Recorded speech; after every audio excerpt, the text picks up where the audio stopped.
I'm going to show you how becoming a degenerate and fulfilling all the desires that my primitive monkey brain had, whether it's having lots of sex, making lots of money, or living really cool experiences, may have been the most helpful thing I've ever done for my spiritual growth and allow me to gain a better perspective and understanding of the metaphysical side of life and starting to awaken the Christ consciousness within the Atman and connect with God. And in this presentation, I'll show you how this whole process works and how you can do the same. So the core thing we need to understand is that there are two versions of every single human on earth, including you. One version is your lower self, which is not fully aware of its true nature and its connection with God. And this version has mind over awareness. Then the other version of you is your higher self. The higher self is aware of itself. It's aware of its own awareness, and hence it is connected with God. And this one is awareness over mind. And what we want to do is to awaken, embrace, and become the higher self. Go from here to here. And in fact, this whole process, this transition that we could call it, is what almost every single spiritual or religious text describes. Whether it's the Bhagavad Gita, the Holy Bible, the Upanishads, the Quran, they're all about helping you go from your lower self to your higher self. They are about awakening, just slightly different ways of explaining it. Now, the obstacle that stands in between your lower self and your higher self that makes this transformation process difficult is the thinking mind, especially your impulsive mind, your primitive monkey brain that I was talking about, that has all of these desires. And we can boil down these desires into three major categories. One is health, one is wealth, and the other one is relationships. And when you look at them from the vanity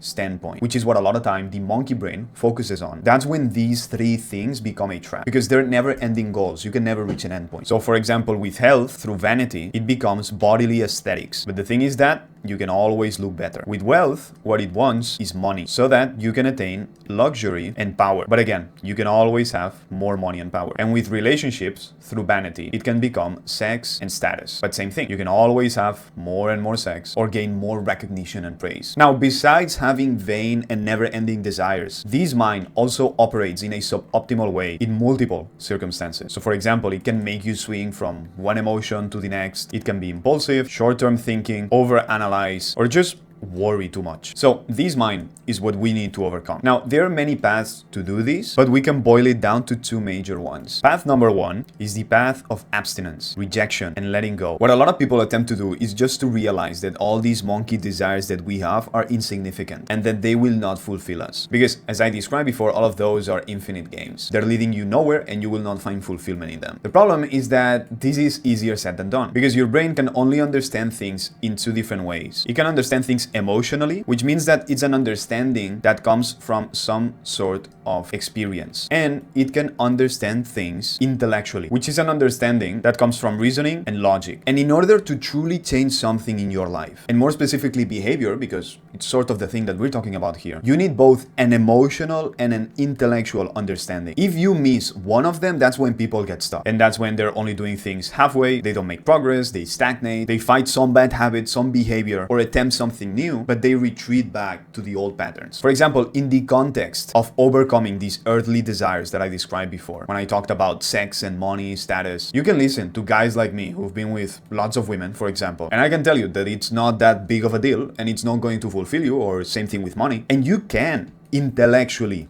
understand this concept. I can explain to you my stories and you're going to get it, but you will not understand it emotionally, because you don't have the real experience and you have not gone through it. You don't have emotional memories that can prove things to your primitive thinking monkey mind. And that's what your monkey brain needs to be aligned with the actions that you would like to do. Solid proof that it cannot dismiss. That's why I don't recommend you to go down this path of abstinence and rejection and letting go, which is what you may have been trying for a long time. There's very few people who are capable of rejecting and letting go of their desires. It's a very difficult path. A lot of people try to talk themselves out of these desires that they have through intellectual reasoning. But meanwhile, you have your emotional self that in a way doesn't really use language. It's not that part of the brain that's talking to itself with words, but it's more abstract, more of a feeling. And deep down, this part is just not buying it and still wants to go out and be with lots of women and drive fast cars and go to fancy dinners and all these great things. So all in all, this path is very tricky, very complicated. Now, what I did, and maybe this is what you should do, is path number two. Although decide for yourself, okay? My videos are not prescriptions, they're only descriptions. All the things that I share in my channel and all the videos that I have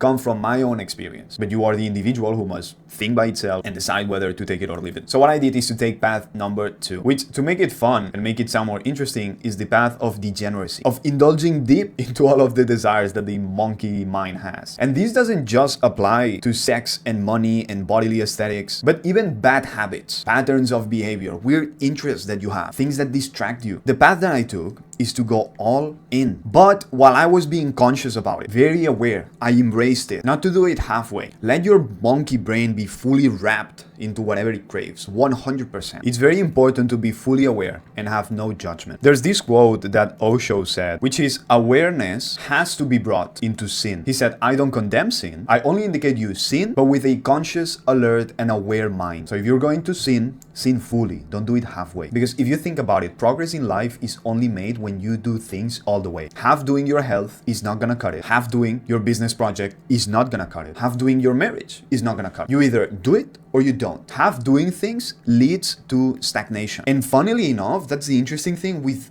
bad habits or these temptations, these vain desires, it works the exact same way. The way you grow out of them is to fully embrace them. When I was able to break free from all of these things is when I went all in. With sex, for example, like, I'll be completely honest with you. There was a time in my life in which I was almost sleeping with one new girl every single day. That was a big desire for me. Okay, women. Last week, there was this subscriber of mine who bought one of my consulting calls that I offer on my website. And he asked me, what did I do once I started to make a lot of money? What did I buy? Did I buy cars, clothes, jewelry? And I just told him, like, I'm not like the other guys or business gurus, whatever you want to call me. It's not like I'm obsessed with cars and jewelry and these things. Like, cars are fine, but for me personally, my thing was women. Okay, that's the thing I like. That was kind of like my obsession. But here's what's interesting, and here's the point of all of this and the reason why I'm telling you this. Once I fully accepted that part of me and I went all in, and I did this for a while of being with one new girl every single day, that's when the desire started to die. Because then your emotional monkey brain is now experiencing it. Now it's not just an intellectual understanding of the fact that it might be a waste of time or that it's not worth it, but it's a real life experience understanding. There's memories attached to it, which is the undeniable proof that I was saying before. And also because you're going all in, you're doing it so much that it becomes, your mind becomes overfed with this. You're supplying it with so much that it's just drowning itself in the desire. And that's when the emotional part of your brain starts to understand by its own experience that, yeah, it's not worth it. It's not that big of a deal as I originally thought. You can see behind the game, behind the desire, behind the illusion. You can start to see it for what it truly is. And that's when it becomes kind of shallow, boring, lame. And now that you have the emotional and the intellectual understanding of it, that's when you can finally overcome this and break free out of it. And that's why now, for example, if I'm in a relationship, I don't feel any desire to be with any other woman other than the one I'm currently dating. Which, funnily enough, I have some friends who are married or they've been in relationships for 10 years or longer, but they cannot say the same. Some of them tell me that they have this constant thought in their mind, this thing inside of them that's fairly uncomfortable, that's constantly telling them that it wants to be with other women. And I think that's why some guys end up cheating. Meanwhile, I can just be with mine, and if I see some other attractive girl, honestly, I just don't care that much, because my emotional brain just kicks in and remembers how it felt to have so much of it, because there's just so much proof, just something that I lived again and again and again and again, and I can just picture exactly what it would be like, and my brain just goes like, meh,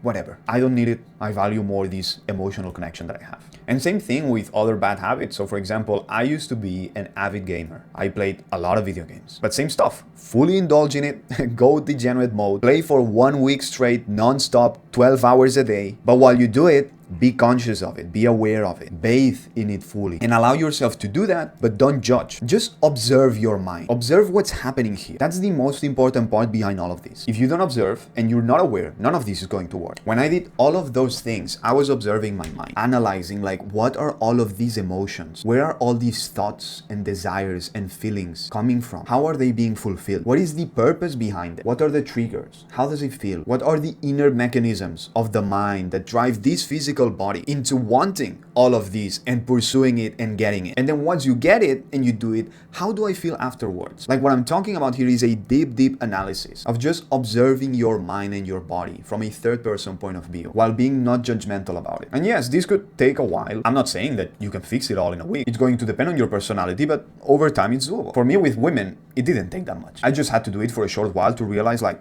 okay, this is kind of stupid. It's a waste of time. But some people never grow out of it. And I think it's due to low levels of consciousness and self-awareness. And then once you get there and you've broken all of these desires, and you can see right through the infinite games of sex and money and aesthetics and bad habits and experiences, that's when you can attain a clear vision. It's all gone, and you can see through the mechanisms of the mind and separate yourself from it. And you can see the only thing that has ever been there, which is your higher self, your awareness, God, the thing that is aware of its awareness. That's the key to all of this. And once you have that viewpoint, that's when the real journey begins into the spiritual. Now remember, this is a description, not a prescription. Be an independent thinker. Decide for yourself if this is a good practice for you or not, okay? If you like this video, subscribe because I post videos like this very often. Check out the pinned comment and the description to this video because I got some cool stuff for you. But for now, that's it. Take care. Have a great life. Peace.